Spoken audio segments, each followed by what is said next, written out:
ಒಬ್ಬ ಕಳ್ಳ ತಾನು ಪ್ರತಿ ಸಲ ಕಳ್ತನ ಮಾಡಿದಾಗ್ಲೂ ಆ ಮನೆಯ ಹೊರಗಡೆ ಒಂದು ಗಿಡವನ್ನ ನೆಟ್ಟು ಹೋಗ್ತಾ ಇರ್ತಾನೆ.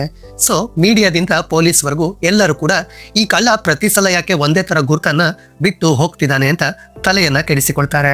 ದಿನ ಕಳೆದ ಹಾಗೆ ಜನ ಕೂಡ ಅವನನ್ನ ಗಿಡದ ಕಳ್ಳ ಅಂತ ಕರೆಯೋದಕ್ಕೆ ಪ್ರಾರಂಭ ಮಾಡ್ತಾರೆ. ಒಂದು ದಿನ ಮತ್ತೊಬ್ಬ ಕಳ್ಳ ಅವನ ಹತ್ರ ಹೋಗಿ ಕೇಳ್ತಾನೆ, ನೀನು ಪ್ರತಿ ಸಲ ಕಳ್ತನ ಮಾಡಿದಾಗ್ಲೂ ಗಿಡವನ್ನೇ ಯಾಕೆ ನೆಟ್ಟು ಬರ್ತೀಯ ಅಂತ. ಆಗ ಈ ಕಳ್ಳ ಹೇಳ್ತಾನೆ, ನಿನ್ನಂತ ಕಳ್ಳರು ಈ ಊರಲ್ಲಿ ಬಹಳಷ್ಟು ಜನ ಇದ್ದಾರೆ, ಬಹಳಷ್ಟು ಕಡೆ ಕಳ್ಳತನಗಳು ಕೂಡ ನಡೀತಾನೆ ಇದೆ, ಆದ್ರೆ ಯಾರು ಅದ್ರ ಬಗ್ಗೆ ತಲೆ ಕೆಡಿಸ್ಕೊಳ್ತಿಲ್ಲ. ಆದ್ರೆ ನಾನು ಪ್ರತಿ ಸಲ ಕಳ್ತನ ಮಾಡಿದಾಗ್ಲೂ ಕೂಡ ಅದು ದೊಡ್ಡ ಸುದ್ದಿ ಆಗ್ತಿದೆ ಅಂತ ಹೇಳ್ತಾನೆ. ವಿಷಯ ಅರ್ಥ ಆಯ್ತಾ? ಇವತ್ತಿನ ಸಮಾಜದಲ್ಲಿ ಯಾವುದು ಹೆಚ್ಚಾಗಿ ಕಾಣಿಸ್ಕೊಳ್ತಾ ಇರುತ್ತೋ ಜನ ಅದಕ್ಕೆ ಹೆಚ್ಚು ಗಮನವನ್ನ ಕೊಡ್ತಾರೆ. ಗೂಗಲ್ ಎಲ್ಲರಿಗೂ ಗೊತ್ತಿದೆ, ಆದ್ರೂ ಕೂಡ ಗೂಗಲ್ ಪ್ರತಿಯೊಂದು ಪ್ಲಾಟ್ಫಾರ್ಮ್ ಅಲ್ಲೂ ತನ್ನ ಆಡ್ಸ್ ಅನ್ನ ಹಾಕ್ತಾ ಇರುತ್ತೆ. ವಿಮಲ್ ಪಾನ್ ಮಸಾಲ ಈಗಾಗಲೇ ಸಾಕಷ್ಟು ಕುಖ್ಯಾತಿಯನ್ನ ಪಡ್ಕೊಂಡಿದೆ, ಆದ್ರೂ ಕೂಡ ಅದರ ಆಡ್ಸ್ ಎಲ್ಲ ಕಡೆ ಬರ್ತಾ ಇರುತ್ತೆ. ಇವು ಮಾರ್ಕೆಟ್ ಅಲ್ಲಿ ಕಾಣಿಸಿಕೊಳ್ಳಿಲ್ಲ ಅಂದ್ರೆ ನೋಕಿಯಾ ತರ ಅವು ಕೂಡ ಮಾಯ ಆಗಿಬಿಡ್ತವೆ.